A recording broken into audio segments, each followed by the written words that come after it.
ইউনূস সাহেব ছাড়া এই মুহূর্তে বাংলাদেশকে ওরা এতদিন রাষ্ট্রীয়ভাবে জঙ্গি রাষ্ট্র উপাধি দিয়ে দিত। যেহেতু ওনার মতো মোদিকে ইউনূস 100টা পকেটে রাখে।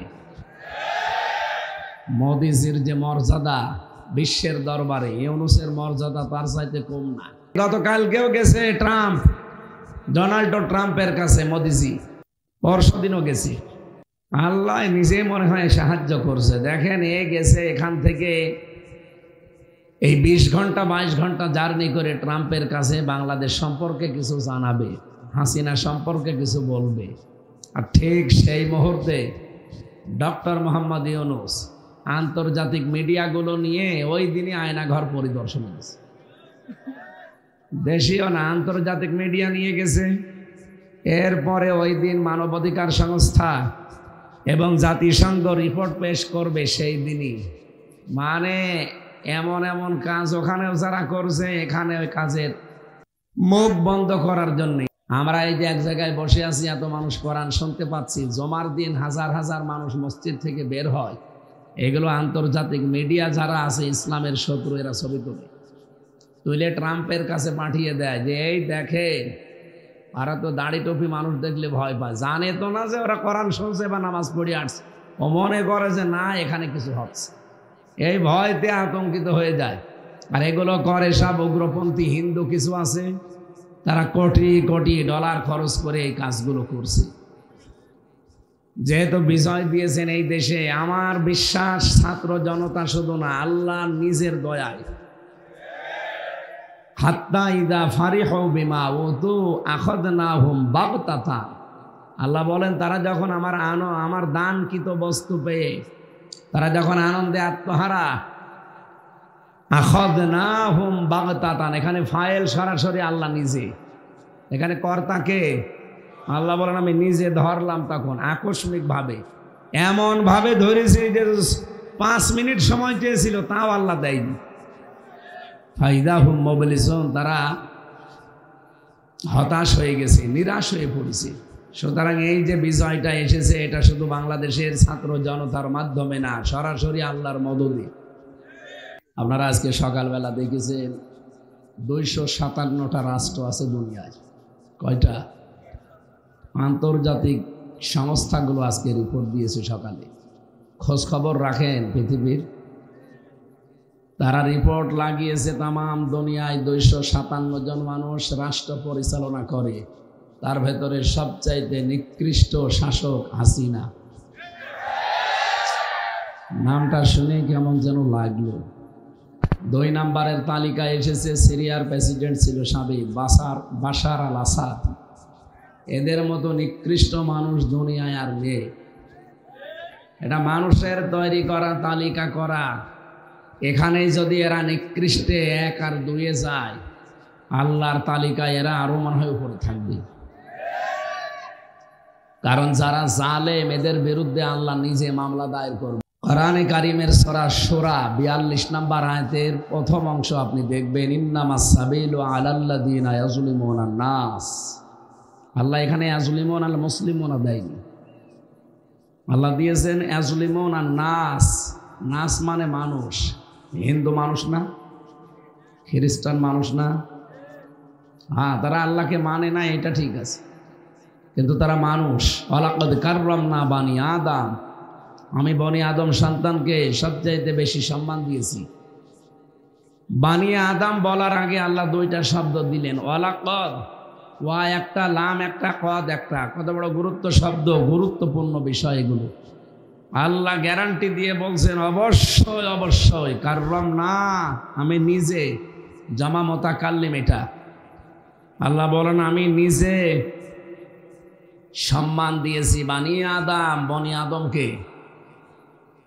নবীজি একবার মসজিদে নববীতে বসে আছেন, একটা লাশ যাচ্ছিল। বিশ্বনবী দাঁড়িয়ে গেলেন। সাহাবীরা বলেন, হে রাসূল আপনি দাঁড়াবেন, এটা ইহুদির লাশ। নবীজি বললেন, দেখো ইহুদি, তাতে কি হয়েছে, সে তো আদম সন্তান, মানুষ। আমি মানুষকে সম্মান দিয়ে দাঁড়িয়েছি, যাদেরকে সম্মান দিয়েছেন সরাসরি কে বলেন তো? আল্লাহ যাদের সম্মান দিলেন, লক্ষ লক্ষ সৃষ্টি আছে আল্লাহর, তার ভেতরে আশরাফুল মাখলুকাত শুধু মানুষকে বলা হয়। এত সম্মানিত মানুষদের সম্মান নিয়ে সিনেমিনে খেলা হয়েছে এই 15 বছরে বেশি। এই কারণেই বিশ্বের মানুষগুলো তালিকা এটা আসতেছে যে নিকৃষ্ট মানুষ এই মহিলা। যেহেতু নবীজি মোহাম্মদ রাসূলুল্লাহকে আল্লাহ পাঠিয়েছিলেন মক্কায়, আবু সেহেলকেও পাঠিয়েছিলেন কোথায়? হাজার হাজার হাফেজ তৈরি করছে, শুধু দেশীয় না, জাতীয় না, আন্তর্জাতিক মানের।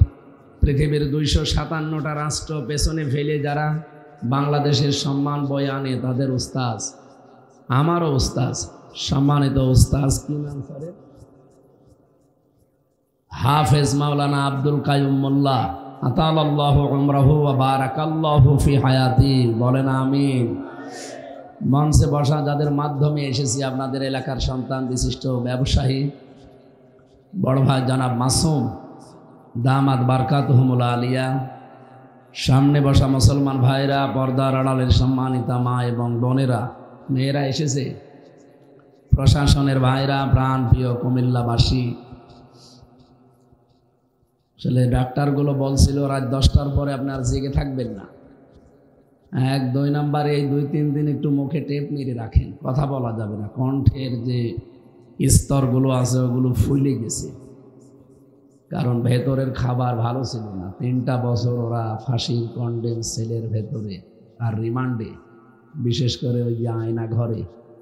আপনারা এখন যেটা দেখতে পান ওটা আমরা সেই 20 সালে ফেস করে এসেছি।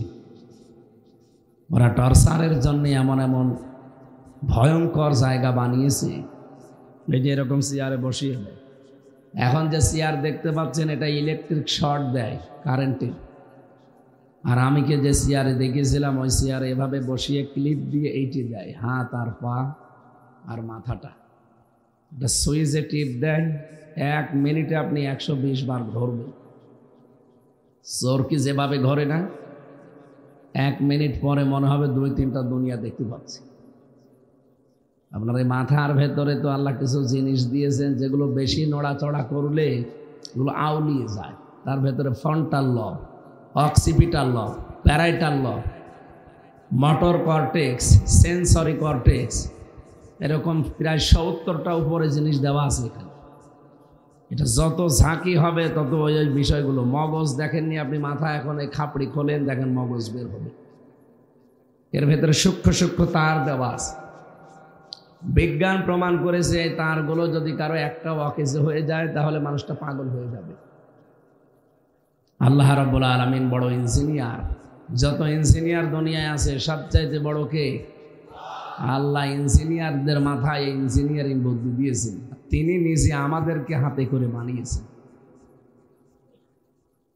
সেই হিসাবে একবার যদি 1 মিনিটে 120 বার ঘোরে তাহলে সেকেন্ডে কয়বার? সেকেন্ডে 2 বার ঘোরে। চিন্তা করতে পারবে? এরপরে এমন মেশিন নিয়ে আসে এই হাতের সাথে আর পায়ের সাথে মিল করা আছে। ওই মেশিন আমার কাছেও নিয়ে এসেছিল। এভাবে একটা টিপ দেবে আস্তে করে, এই আঙ্গুলগুলো সব খুলে চলে যাবে, নখগুলো। একবারে যদি 10-20টা নখ খুলে চলে যায়, কি যন্ত্রণা হতে পারে আপনি টের পাচ্ছেন? কষ্ট মাপার একটা যন্ত্র আছে, নাম জানেন? এই যে কষ্ট হয় মানুষের, কষ্ট পরিমাপ করার জন্য একটা যন্ত্র আছে। পৃথিবীতে মানুষের শরীরের সর্বোচ্চ 45 ইউনিট কষ্ট দিলে সে মারা যাবে। কত? আপনি কি হাঁ করে আছেন না শুনতেছেন? পাগল হয়ে গেছে। আমার বর্ণনা শুনে যদি এরকম হয়, আপনারা ওই জায়গায় নিয়ে গেলে আপনি তো আতঙ্কে মরে যেতে। আমি যা বলছি 100 ভাগের 1 ভাগ, এর চাইতে 99 ভাগ কষ্ট ওখানে মানুষকে দেওয়া হয়। তা তো আমি মিনিটায় ছিলাম, বিগটায় যে কি কষ্ট ব্যারিস্টার আরমান ছিল বিগটায়। পেছনে হাত বেঁধে একটা মানুষকে 8 বছর ফেলে রাখি, 1.5-2 মিনিট সময় দিত টয়লেট করার জন্য, 24 ঘন্টার ভেতরে একবার। সকালবেলা কয়টা পচা ছোলা দিয়ে যেত, সকাল না বিকাল তাও তো জানি না, কারণ 24 ঘন্টায় একই মনে হয়। সব সময় তো আলো জ্বালানো, রাত দিন বোঝা যায় না, কোনো আওয়াজ নেই, মাটির নিচে। 2 নম্বরে দুপুর বেলা 1 মুঠ খাবার দিয়ে যেত, মনে আছে কেউ মাখিয়ে দিয়েছে। পারলে খান, না পারলে রোজা রাখেন। রোজা যে রাখবেন কয়টা বাজে আন্দাজে রাখবেন, এখন দিন না রাত তা তো আপনি জানেন না। এরপরে ওখান থেকে যখন নিয়ে আসতে হয় চেয়ারে, তখন আবার চোখ বেঁধে কোথায় নিয়ে যাচ্ছে আমি জানি না। এতগুলো নখ একবারে শরীর থেকে যদি উঠে চলে আসে এই মেশিং টিপ দিলে, এরপরে আবার পাতলা মিহি লবণ ছিটিয়ে দেয়। এখানে মাথার চুল থেকে পায়ের তালু পর্যন্ত একটা জায়গাও বাকি নেই যেখানে ওরা টর্চার করে না। ওরা শরীরটা ধ্বংস করে দিয়েছে একেবারে। এখন যে বেঁচে আছি এটা আমার আল্লাহর রহমত আর আপনাদের দোয়া। আল্লাহ যেন অন্তত কণ্ঠটা ছেড়ে দেয়, যেহেতু কয়েকদিন একটু ব্যথা করছে, তো কণ্ঠটা ছেড়ে দিলে আমি কোরআনে কারিম থেকে তেলাওয়াত কিন্তু আয়াত কিছু কথা বলার চেষ্টা চালাবো। আল্লাহ যেন আমাকে তৌফিক ভিক্ষা দেন, বলেন আমিন। আজকের এই অনুষ্ঠানটা এটা শুধু মুসলমানদের না বা এই এলাকার মানুষের না, তাম দুনিয়ার 810 কোটি মানুষ আছে, সারা পৃথিবীর যেখান থেকে আসবে আজকের এই কোরআনের অনুষ্ঠান তাদের জন্য না। এই কথা বলে না কেন?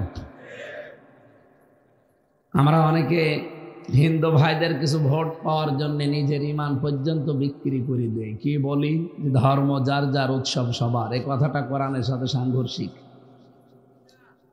না। মানে আপনি আমার চাইতে বড় মুফতি হয়ে গেছে।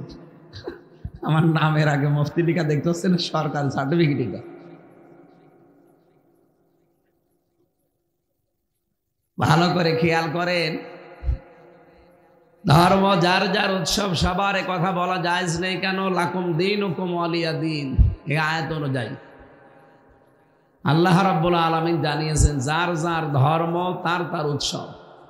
কিন্তু আজকের এইটা কিন্তু শুধু মুসলমানদের না, এই কোরআন শরীফ যেমন তাম দুনিয়ার সবার জন্য, এই অনুষ্ঠানও সবার। কথা বুঝতেছেন?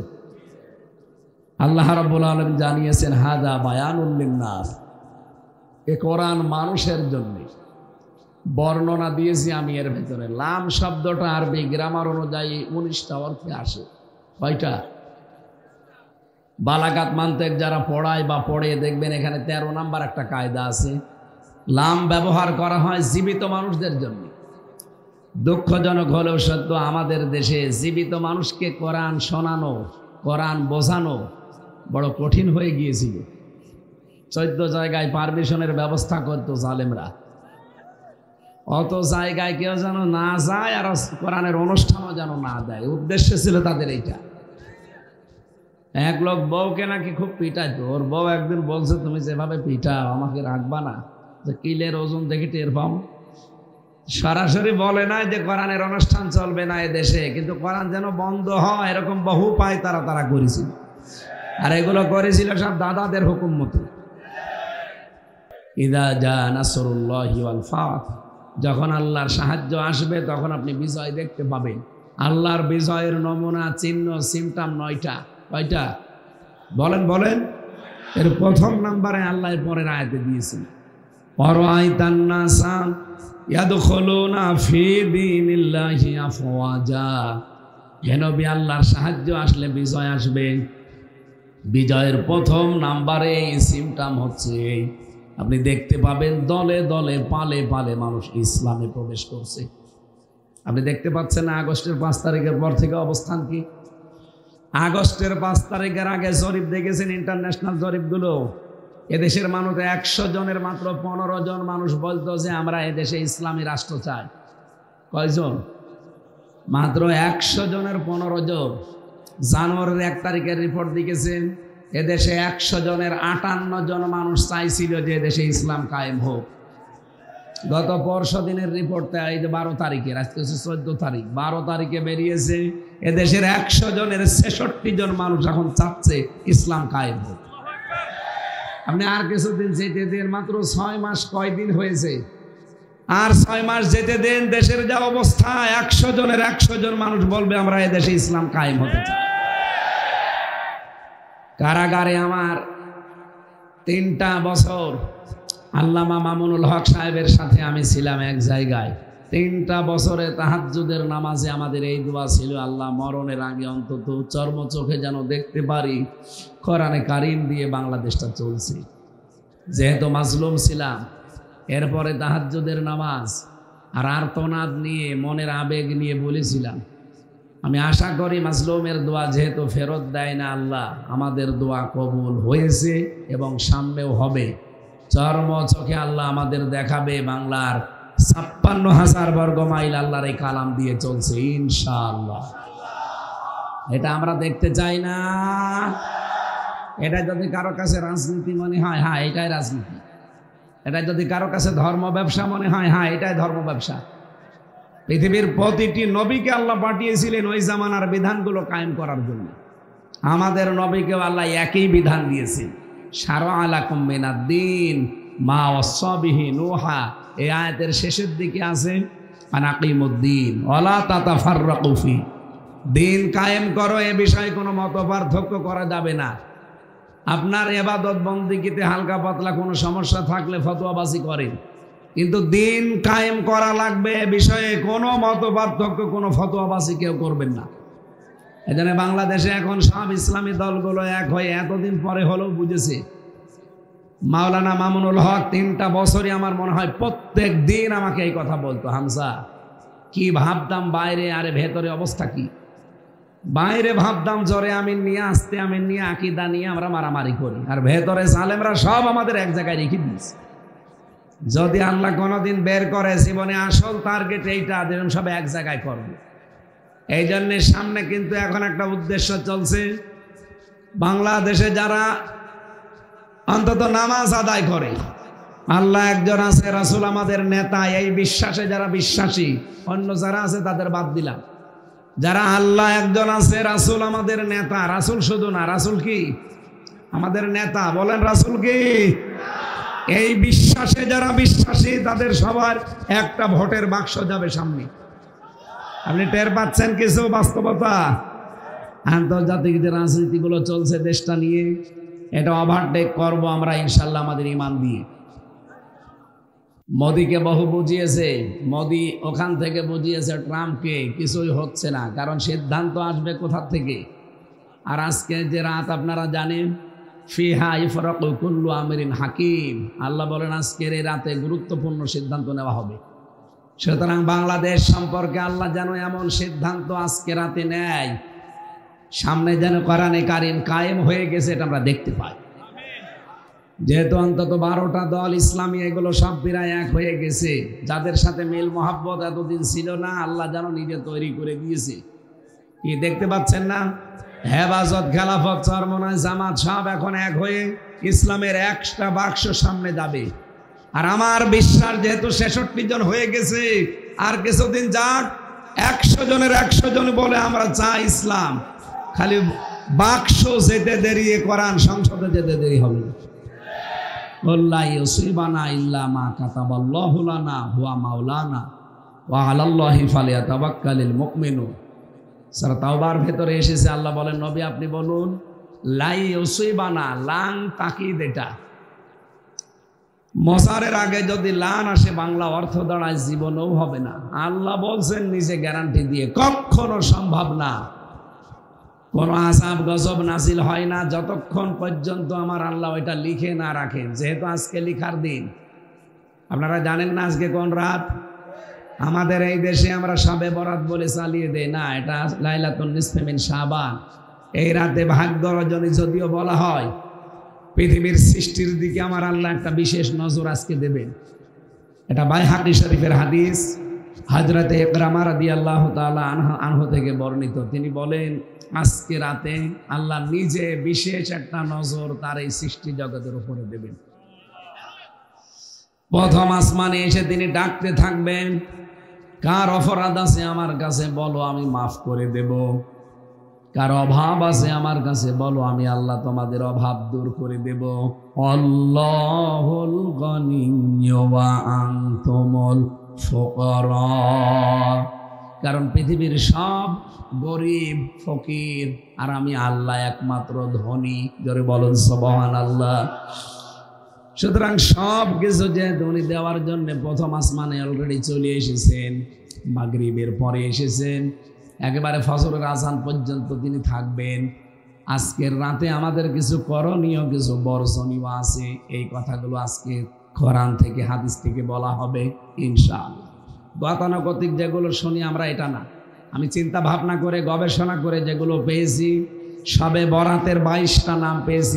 আমি সব নোট করেছি। কয়টা?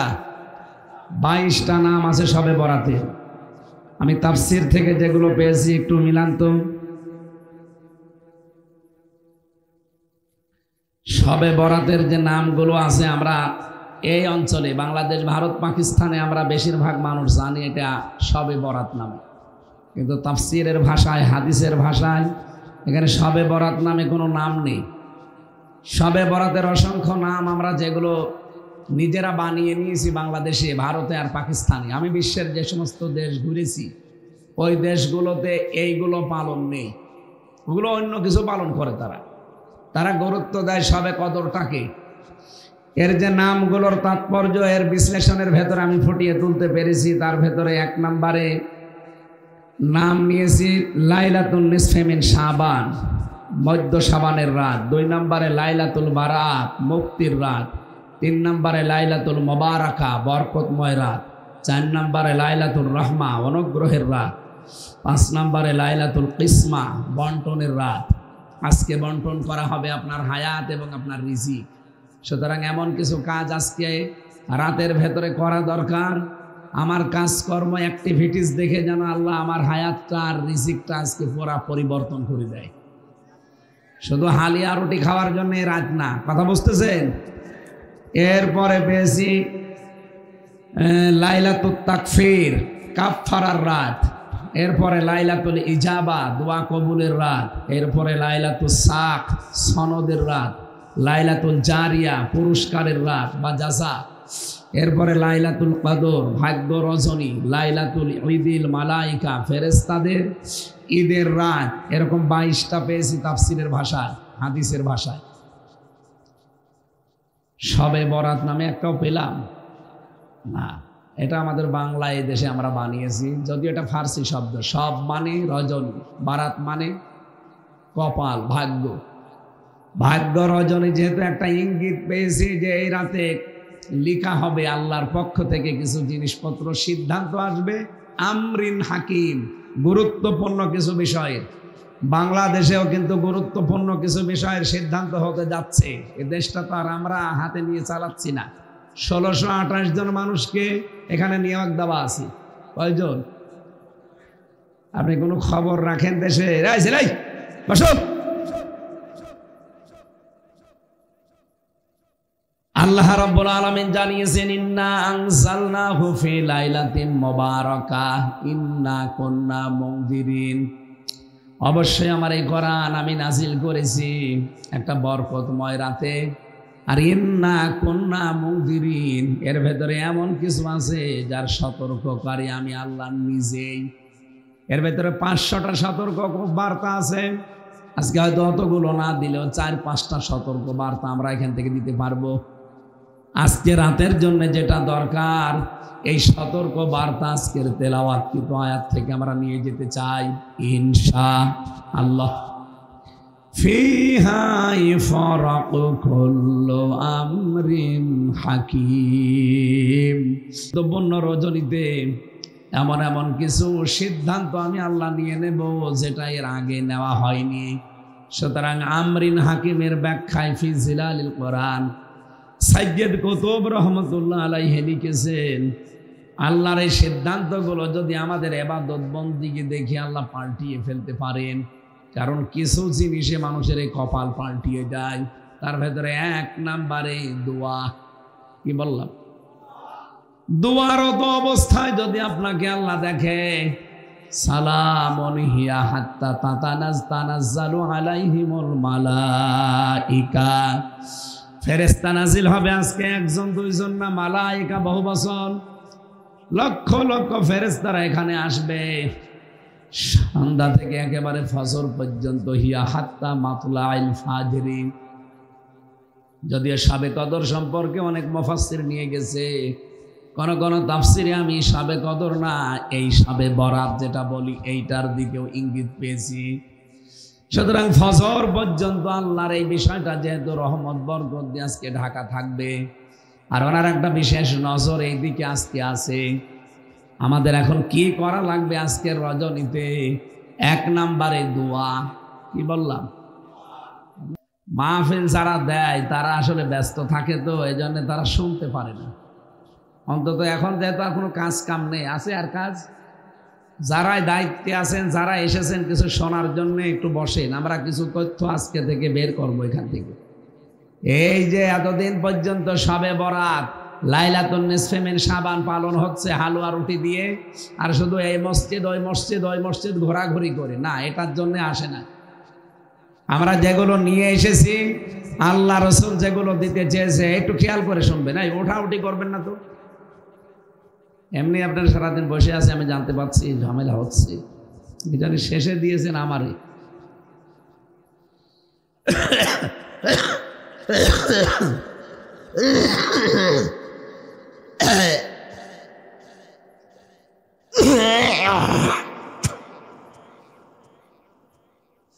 হচ্ছে না, শরীরটা হাসপাতালে থাকা দরকার। কয়দিন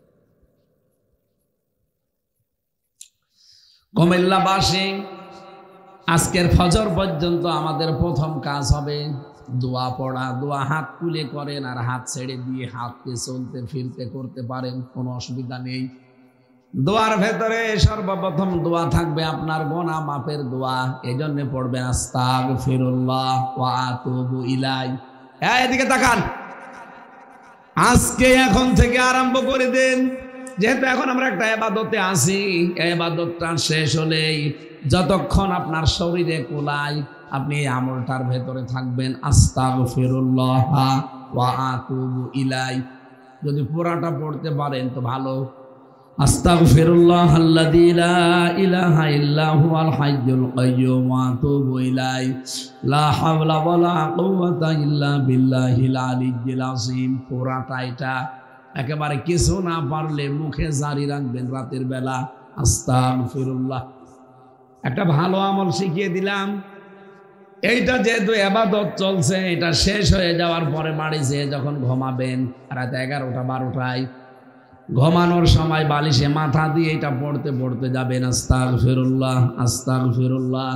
যদি হঠাৎ করে ঘুমিয়েও যান, যখন উঠবেন এই 4-5 ঘন্টা একাধারে আপনি যেন আস্তাগফিরুল্লাহ পড়ছিলেন। বলেন সুবহানাল্লাহ। ফেরেশতারা জিজ্ঞাসা করে, রব্বুল আলামিন, তোমার বান্দা তো ঘুমিয়ে গেছে আস্তাগফিরুল্লাহ পড়তে পড়তে। আল্লাহ পাক বলেন, আমি ঘুম দিয়েছি এই জন্য ঘুমিয়েছে, ঘুম না দিলে ও সারা রাত পড়তে থাকতো। সুতরাং আমল নামাটা লেখা বন্ধ করার দরকার নেই, চালিয়ে যাও। ও যখন উঠবে, উঠে যদি আবার পড়ে, তোমার লেখা বন্ধই হবে না, চলতেই থাকবে। এই জন্য আজকে রাতে আমাদের প্রথম আমল এইটা নেওয়া দরকার। 2 নম্বরে নেক কাজ। এখন নেক কাজ কারে বলে? বাংলাদেশে আমরা অধিকাংশ মানুষ মনে করি নেক কাজ মানে নামাজ পড়া, রোজা রাখা আর দান সাদগা করা। না, এই পৃথিবীতে যত নেকির কাজ আছে আমার আল্লাহর কাছে সব চাইতে ভালো বড় নেকির কাজ যেটা বললাম এইটা তাওবা। আমি যেটা বলেছি এটা কিন্তু তওবা না, এটা ইস্তেগফার। এটা কি? আরো জোরে বলেন। কিন্তু তওবা জিনিসটা আলাদা। কোন মানুষ যদি তাওবা করতে পারে, ইল্লা মান তাবা ওয়া আমানা ওয়া আমিলা আমালান সলিহান, সূরা ফুরকানের 71 নম্বর আয়াতে আল্লাহ জানিয়েছেন, যদি সত্যিই কেউ তাওবা করতে পারে, ওই মানুষটার জীবনের অপরাধগুলো আমার আল্লাহ শুধু মাফ করে দেয় না, ফাউলাইকা ইউবাদদিলুল্লাহু সাইয়্যাতিহিম হাসানাত। 2টাই বহুবচন।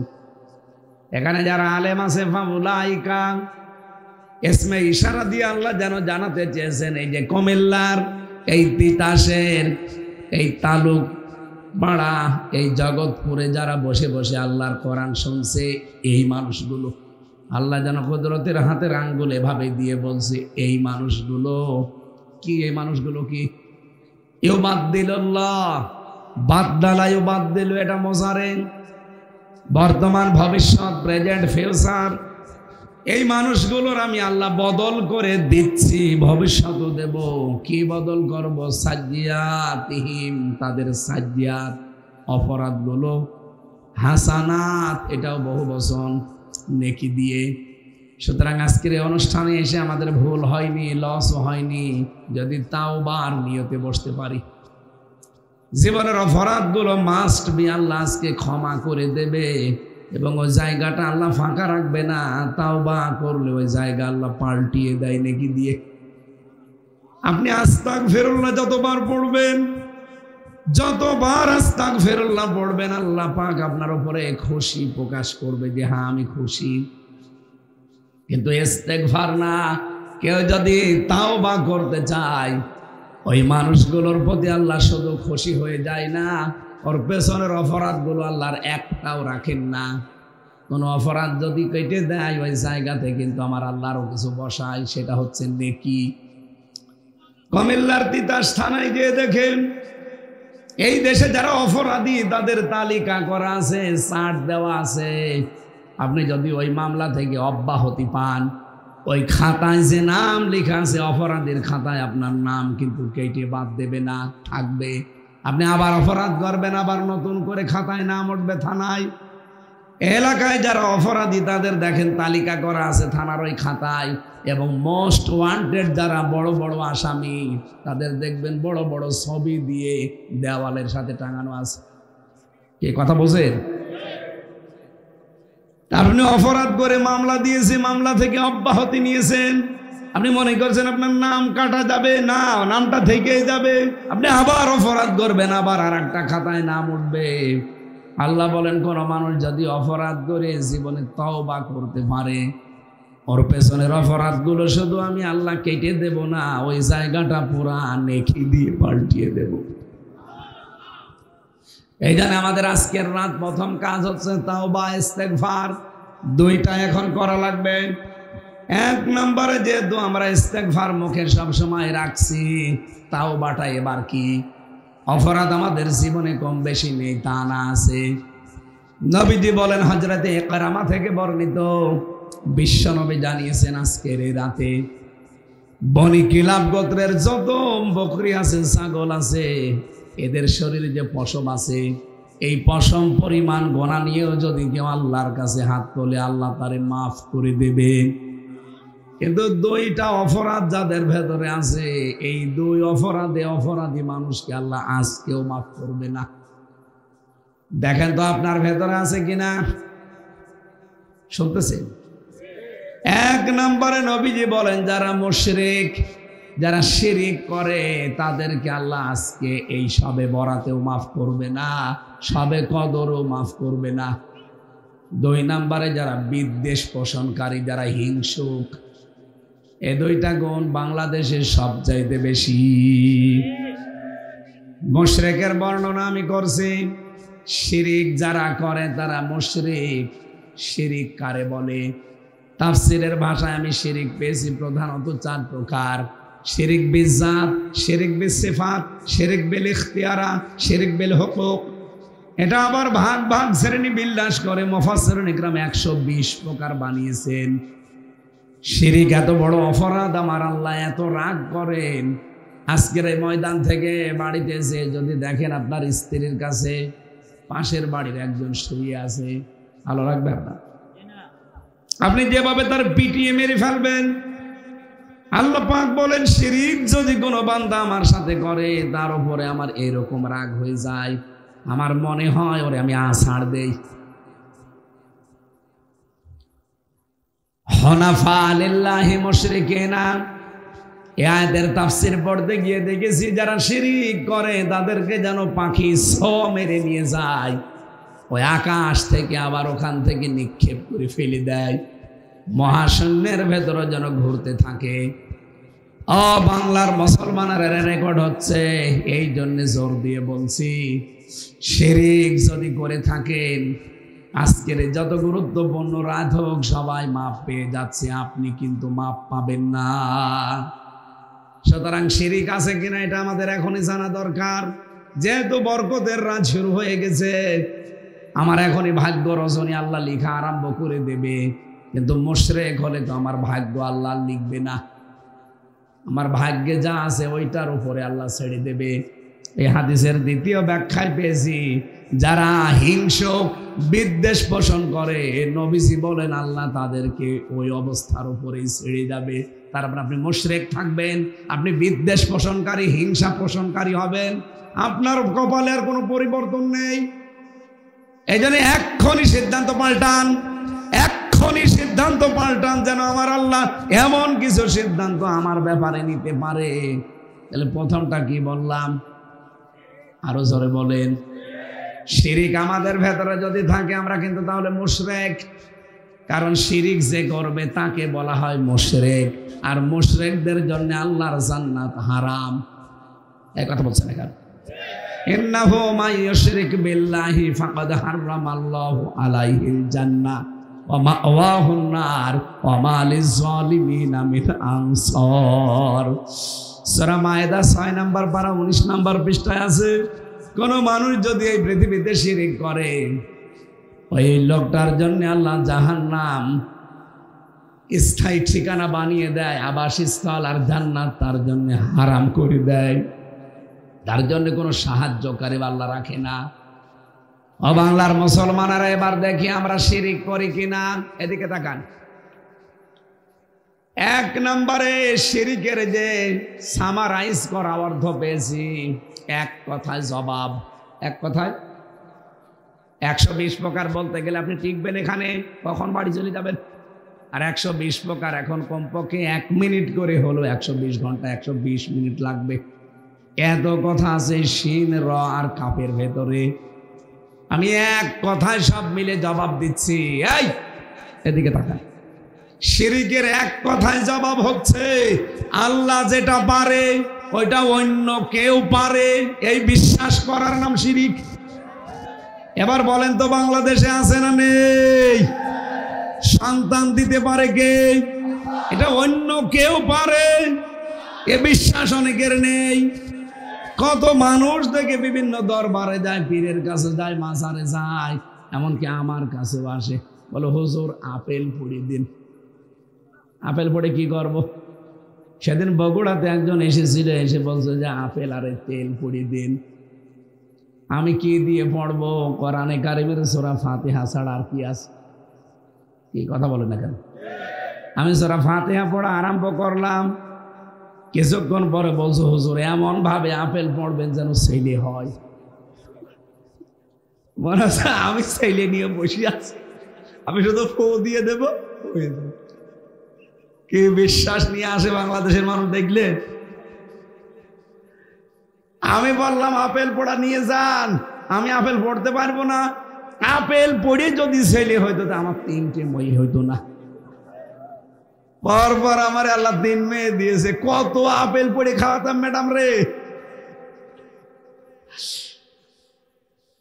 এখনো কত ভণ্ড পীরের ওপরে মানুষের এই বিশ্বাস আছে যে না, বাবা যদি একটা কিছু করে, অথচ সন্তানের মালিক কে?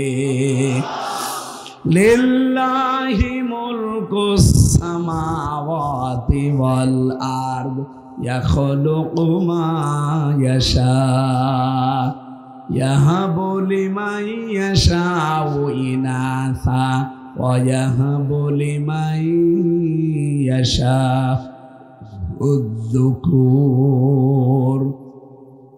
সূরা সূরা 49-50 নম্বর আয়াতে আছে, রব্বুল আলামিন জানিয়েছেন আসমান জমিনের রাজত্বের একচ্ছত্র মালিকানা আমি আল্লাহর।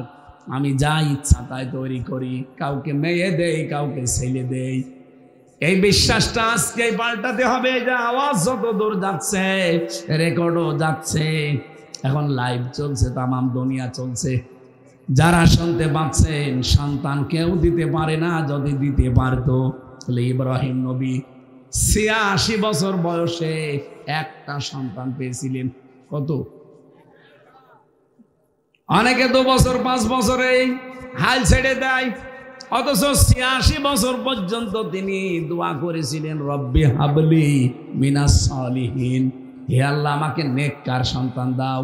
কেন তিনি পারতেন না কোনো মাজারে যেতে, কবরে যেতে? কথা বলেন না কেন? তিনি যেই দেশের বাসিন্দা ওই দেশে তো বহু নবী আল্লাহ পাঠিয়েছিলেন। আরে ভাই, সাধারণ মানুষের কবরে যাওয়া লাগতো না, নবীদের কবরে যেত। নবীদের কবরে যে বলতে পারতেন না যে নবী একটা সন্তান আমারে দেন। তারপরও 1 বছর না 2 বছর না ৮৬ বছর, ৮৬ বছর একাধারে তিনি দোয়া করেছিলেন। ৮৬ বছর পরে আল্লাহ তার দোয়ার জবাব দিয়েছে। ফাবাশশারনাহু বিগুলামিন হালিম। কত বছর পর? ৮৬ বছর পরে আল্লাহ বলেন, যাও তোমাকে হালিম দিলাম। হালিম মানে চাচা হালিম। কোন হালিম? চাচা হালিম, মামা হালিম না। আল্লাহ বলেন, তোমার আমি ধৈর্যশীল সন্তান দিলাম, যাও। হযরত ইব্রাহিম এই দোয়াটা যখন কবুল হয়েছে, জিবরাইল যখন জানিয়েছে, তখনই তিনি সিদ্ধান্ত নিয়েছেন যে কেমন হালিম দিয়েছে, আমি হালিম দেখব। খুব ভালো করে খেয়াল করবেন, এখানে একটা তথ্য আছে। হযরত ইব্রাহিম নবী মাত্র 13 বছর বয়স হয়েছে সন্তানটা, আর তিনি চলে গেলেন, যে বললেন ইয়া বুনাইয়া ইন্নী আরা ফিল মানাম আন্নী আযবাহুকা ফানজুর মাযা তারা।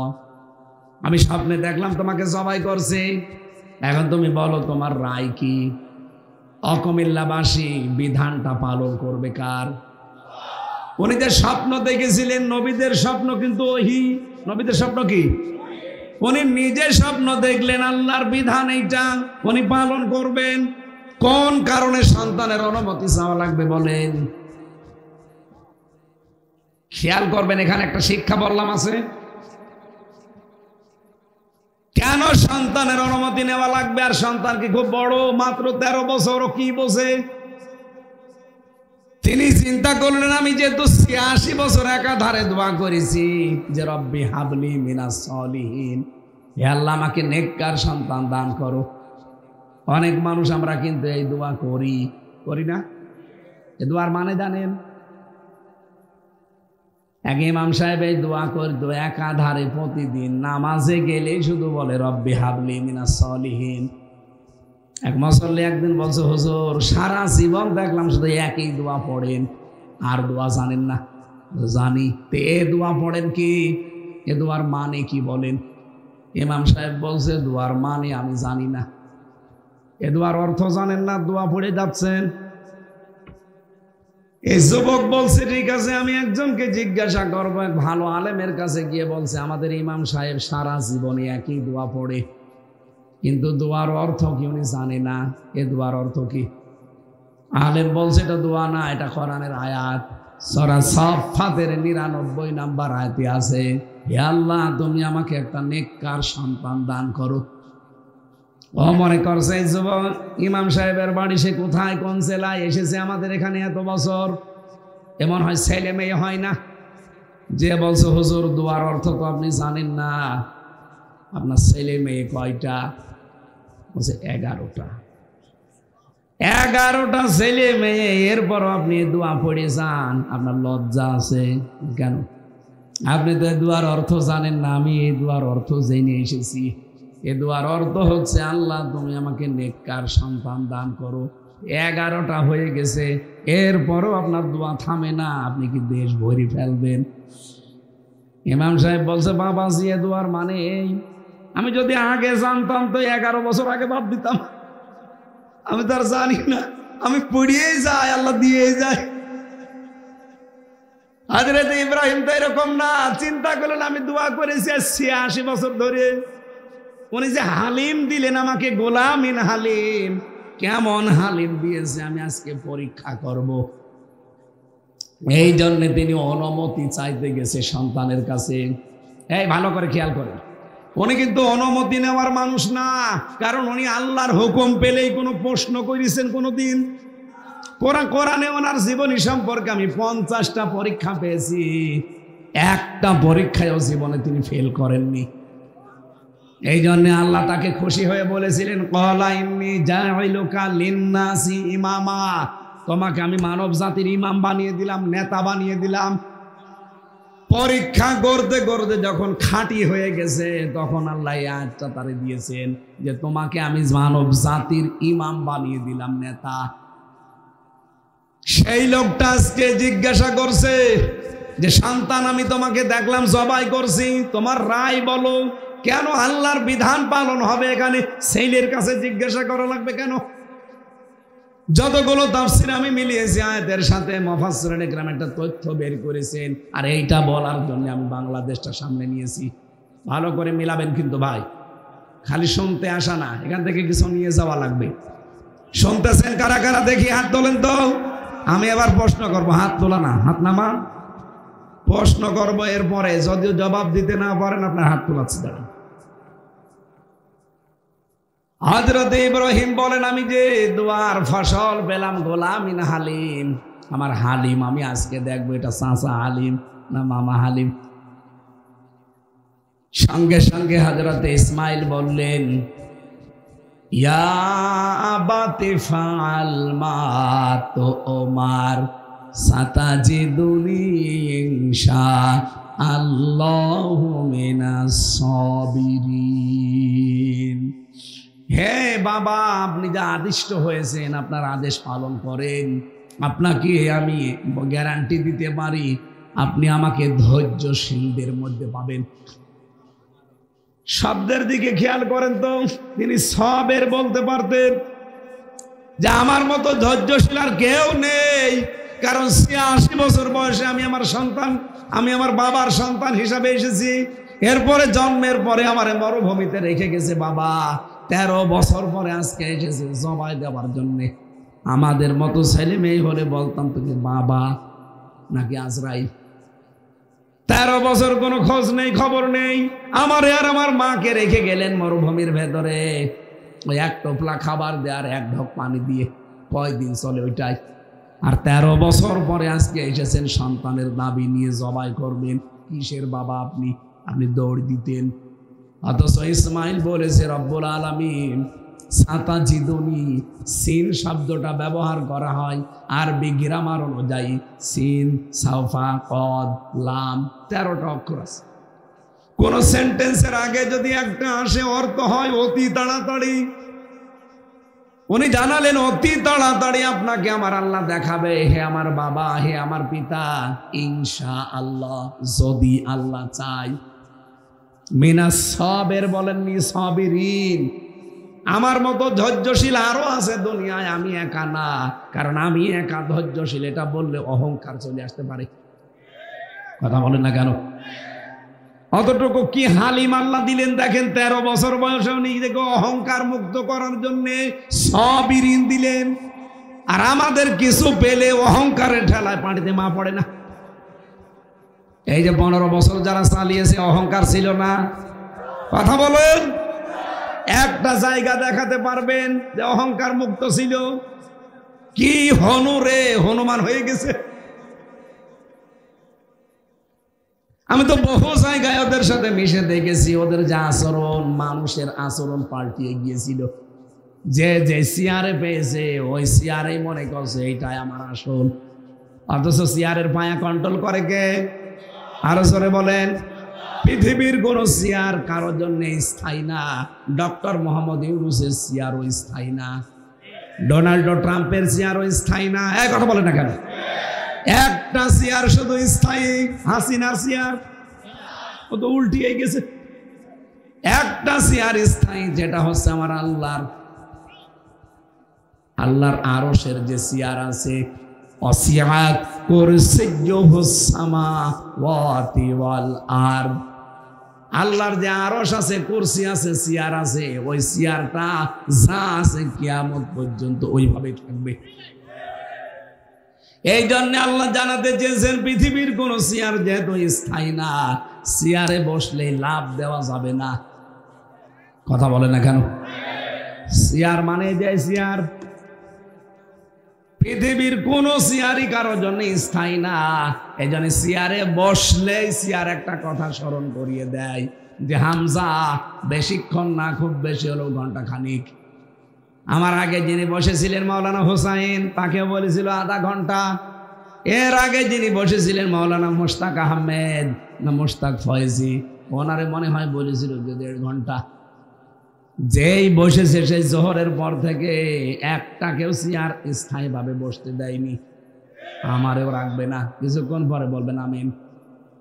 কারণ দুনিয়ার স্বভাব এইটা, একটা চেয়ারে কোনো নামানামি নেই, তার chair.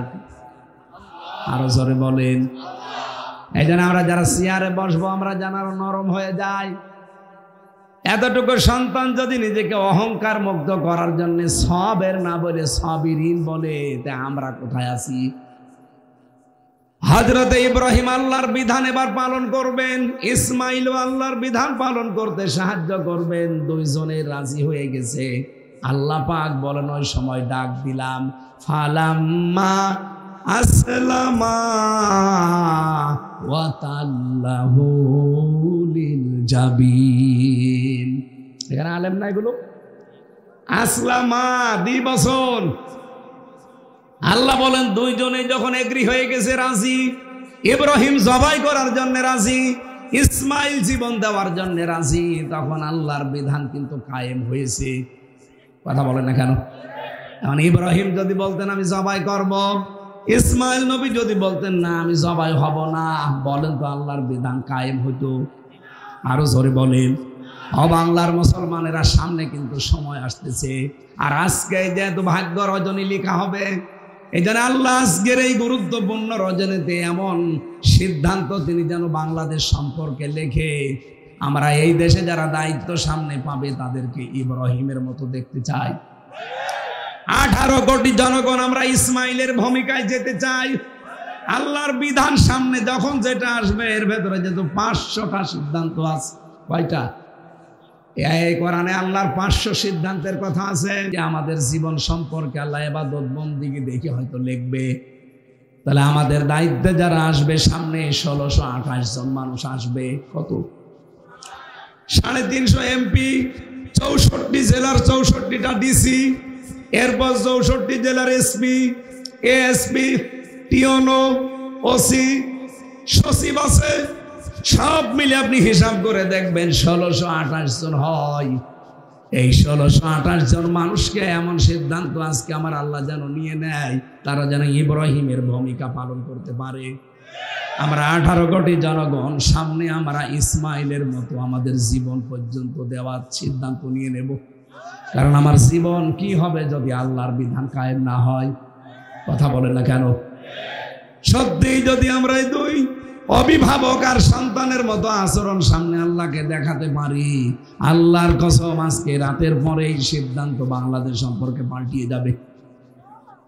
Donald Trump, Narendra Modi এবং আরো যারা পৃথিবীর নিকৃষ্ট মানুষের তালিকায় যাদের নাম পেলাম, এরা যত ষড়যন্ত্র করুক, আল্লাহর কসম সব নস্যাৎ হয়ে যাবে। কারণ ফিহা ইফরাকু কুল্লু আমরিন হাকিম, আজকে গুরুত্বপূর্ণ সিদ্ধান্ত নেওয়া হচ্ছে। আমরা এখন থেকে সিদ্ধান্ত নিতে পারি না যে আমি আল্লাহর বিধান পালনের জন্য ইসমাইল নবীর মতো সচেষ্ট থাকব। কথা বলেন না কেন? রব্বুল আলামিন বলেন ঠিক আমি তখন তাদেরকে ডাক দিয়েছি, ওয়ানাদাইনাহু আইয়া ইব্রাহিম قد صدقت الرؤيا إنا كذلك نجزي المحسنين। আমি ডাক দিয়ে বললাম ইব্রাহিম আর জবাই দেওয়া লাগবে না সন্তানকে, ওই যে জিবরাইলকে দিয়ে দম্বা পাঠিয়েছি ওইটা জবাই করে দাও, তোমার আদেশ পালন হয়ে গেছে। আমি আল্লাহ চাইনি যে সন্তানটা জবাই হোক, আমি চেয়েছি তোমার ইচ্ছাটা। আমাদের সামনে আমাদের ইচ্ছা দেওয়ার সময় আসতেছে না? যদি এই দেশে নির্বাচন আসে আমাদের ইচ্ছাটা বিক্রি করা লাগবে, এই রায় দেওয়া মানে আমার ইচ্ছাটা দিয়ে দিলাম। সুতরাং ইচ্ছা, এই সিদ্ধান্ত কোনো সময় যেন আপনার ভুল না হয়।